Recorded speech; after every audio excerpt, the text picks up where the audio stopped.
Assalamualaikum warahmatullahi wabarakatuh. Perkenalkan, nama saya Nurul Izzati Aziza dari Perbankan Syariah semester 3 dengan NIM 1961206035. Saya di sini akan menjelaskan tentang muskilat al-iktisodiyah.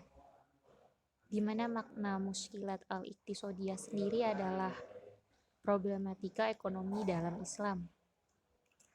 Dasar ayat Al-Quran atau dalil yang mendasari tentang muskilat al-iktisodiyah adalah Ali Imran ayat 14 yang artinya dijadikannya terasa indah dalam pandangan manusia cinta terhadap apa yang diinginkan berupa perempuan-perempuan, anak-anak, harta benda yang yang bertumpuk dalam bentuk emas dan perak, kuda pilihan, hewan ternak, dan sawah ladang. Itulah kesenangan hidup di dunia, dan di sisi Allah lah tempat kembali yang baik.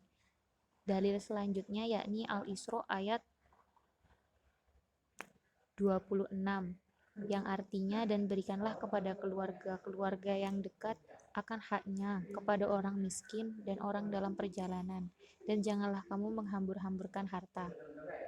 Dari ayat tersebut dapat kita pahami bagaimana Islam menganjurkan tentang pemanfaatkan harta.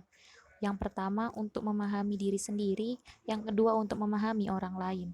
Menurut Quraisy Shihab, Allah menjadikan hal-hal di atas indah bagi manusia secara naluriah dan fitrah, karena Allah menugaskan makhluk sempurna ini membangun dan memakmurkan bumi. Untuk melaksanakan tugas kekhalifahan itu, manusia harus memiliki nurani, mempertahankan hidup di tengah aneka makhluk, baik yang dari sejenisnya maupun dari makhluk hidup yang lain, yang memiliki naluri yang sama. Naluri inilah yang merupakan pendorong utama bagi segala aktivitas manusia. Yang selanjutnya, menurut Bakhir Sot, ayat di atas menjelaskan bahwasannya Allah telah menyiapkan bagi manusia di alam raya yang luas ini segala sesuatu yang memberikan kemaslahatan dan kemanfaatan. Yang selanjutnya, problematika atau faktor-faktor secara umum. Yang pertama, kelangkaan scarcity, yang kedua SDM terbatas limited sources, yang ketiga keinginan manusia yang tak terbatas unlimited one, di mana akan menimbulkan pertanyaan bagaimana sumber daya terbatas tersebut diolah dan dipergunakan dengan seefisien mungkin. Yakni menurut kontekstual ekonomi Islam, menurut Bakhir Sot, yang pertama membuat kezaliman di dalam hidupnya sendiri, yang kedua mengingkari nikmat Allah. Kontekstual Islam ini maksudnya adalah faktor-faktor tadi tidak langsung disudut pandangkan menurut faktor secara umum, tapi dikerucutkan menjadi faktor-faktor yang mempengaruhi dalam sudut pandang Islam.